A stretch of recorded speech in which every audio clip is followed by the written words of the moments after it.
pisang, mangga, dan lain-lain, Bu. Oke, jadi jenis buah. Ada lagi? Ada, Bu. Nah, email. Bukan alat tulis, Bu. Alat tulis, alat tulis. Contohnya seperti penggaris, pensil, Garis. Oke, terima kasih buat email dan Fauzan. Nah, kita analisis dulu contoh-contoh himpunan. Nah, di sini bagaimana cara kita mengorganisir elemen-elemen dalam himpunan agar mudah kamu pahami lebih gampang. kriteria tertentu. Mengurutkan berdasarkan kriterianya. Kemudian Mengurutkan angka dari seperti mengurutkan angka dari terkecil ke terbesar atau sebaliknya. Contoh 5, 2, 8, 1 menjadi 1, 2, 5, 8. oke, terima kasih Mbak Mentari. Selanjutnya, kira-kira mengapa penting mengorganisir data atau informasi dalam kehidupan kita sehari-hari? Siapa yang tahu? Ya, silakan aku. Meningkatkan efisiensi, menghemat waktu. Bisa menghemat waktu. Kemudian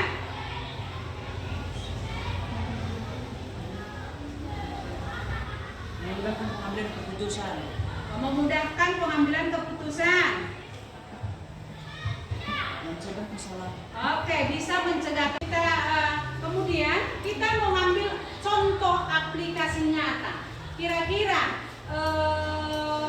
data terstruktur dalam kehidupan sehari-hari bisa seperti data-data perpustakaan ya, data-data perpustakaan. Kalau data-data perpustakaan kan ada penjelasan dalam buku itu, ada nama buku, ada nomor buku, ada nama buku, ada kelasnya, kemudian ada tahun buku itu dikeluarkan. Jadi itulah aplikasi nyata yang bisa kita ambil data terstruktur dalam, misalnya kalau dari sekolah kita. Bisa juga data-data siswa, data-data kamu. Misalnya daftar nilai ya, daftar nilai itu biasanya nama, kelas, bidang studinya apa, kemudian nilainya. Oke? Jadi di situ bisa data-data nilai. Mengorganisasikan data dalam bentuk yang terstruktur memudahkan kita dalam menemukan informasi atau membuat keputusan. Siapa kira-kira yang tahu? Ya, Fauzan. Kemudahan dalam pencarian. Kemudahan dalam pencarian. Efisiensi waktu. Efisiensi waktu. Dan akurasi data. Oke, data yang akurat ya. Berarti dia sangat berfungsi sekali. Bisa data yang akurat, bisa efisiensi waktu ya, dan menghemat waktu. Oke.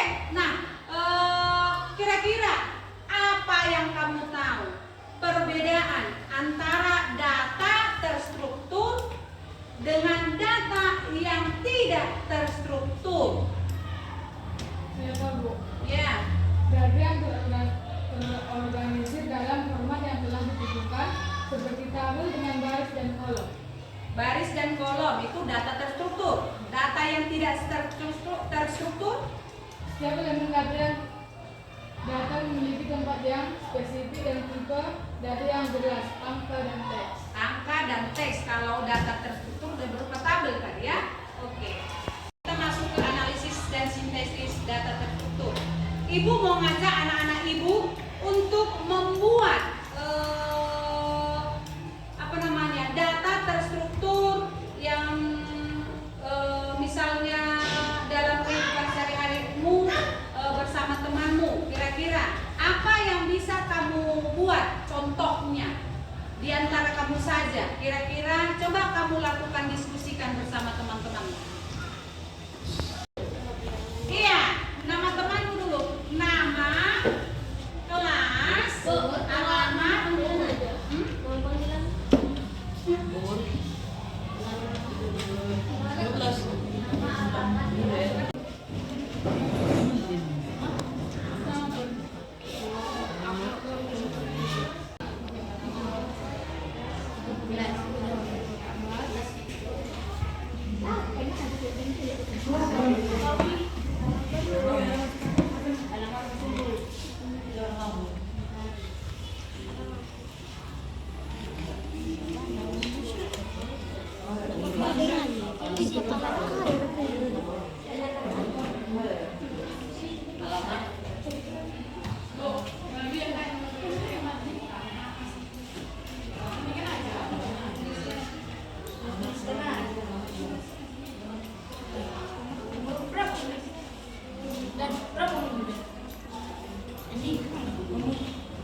Oke, bagaimana cara terbaik untuk menyusun data agar lebih mudah digunakan dan dimengerti? Ya, silakan. Membuat listnya dulu, di list. Oke, kemudian mengelompokkannya ya, yang sesuai dengan jenisnya. Oke, kira-kira setelah di list dan dikelompokkan datanya, kira-kira apakah semua data terstruktur harus berbentuk tabel kira-kira ya? Siapa yang tahu? Iya. Oke, berarti tidak hanya berupa tabel, bisa juga berupa teks dan gambar. Oke, terima kasih. Oke, anak-anak ibu, sekarang kita mau aplikasikan, kita mau mengetik, memasukkan data terstruktur tadi dengan menggunakan Microsoft Excel di komputer kita masing-masing. Setelah kamu tadi sudah mengambil data-data temanmu, silahkan.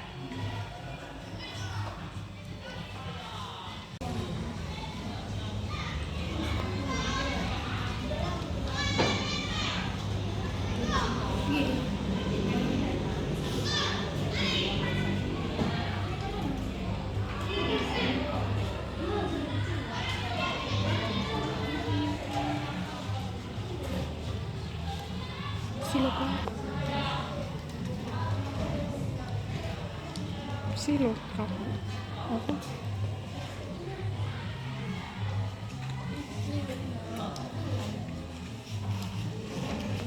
Ibu mau kasih kesempatan kepada anak-anak ibu untuk merancang sebuah sistem data terstruktur untuk dalam sebuah organisasi atau perusahaan yang kira-kira yang paling gampang yang kamu tahu.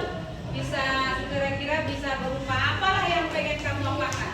Bisa entah berupa pengolahan data untuk penjualan atau sebuah produk, atau bisa juga untuk mendata pelanggan.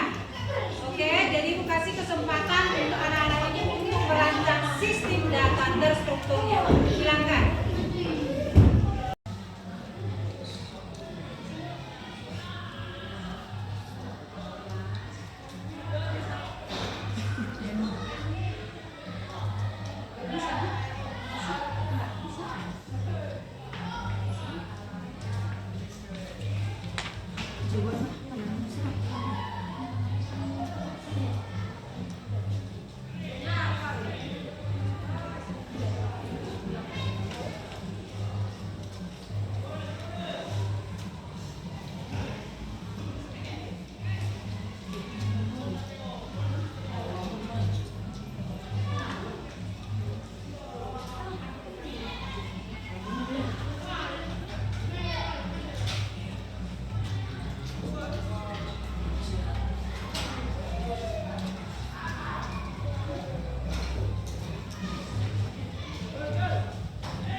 kurang sumber daya manusia Oke, kurangnya sumber daya manusia dan biayanya tinggi, Bu. dan biaya tinggi. Nah, bagaimana cara kamu mengatasinya? Kalau kamu anggap aja kamu orang pemimpin perusahaan organisasi kecil, bagaimana caranya kamu merasa mengatasinya? Kelemahan itu? Menerapkan tata kelola data yang baik, Menerapkan tata kelola yang baik, membangun infrastruktur yang kuat, membangun infrastruktur yang kuat.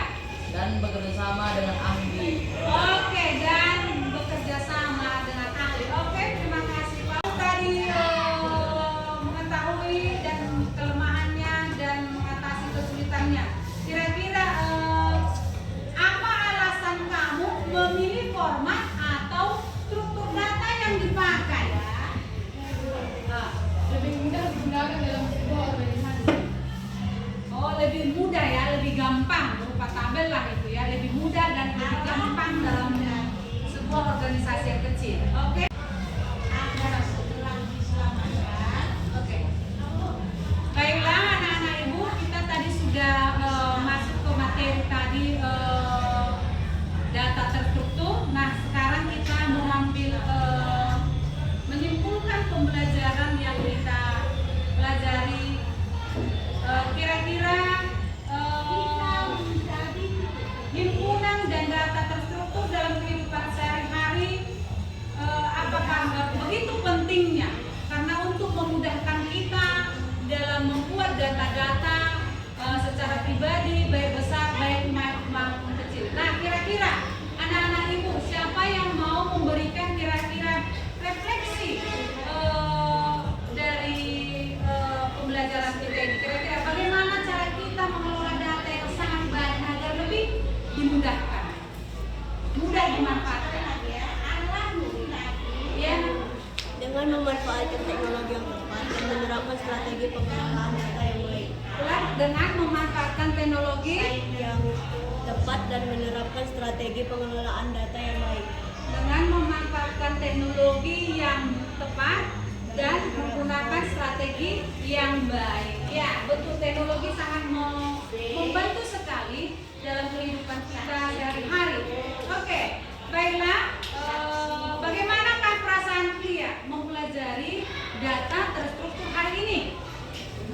Nah, ya, jadi kita sudah bisa nantinya itu bagaimana seandainya kita punya usaha kecil-kecil, jadi boleh kita membuat data terstruktur dengan rapi dan baik dengan menggunakan teknologi.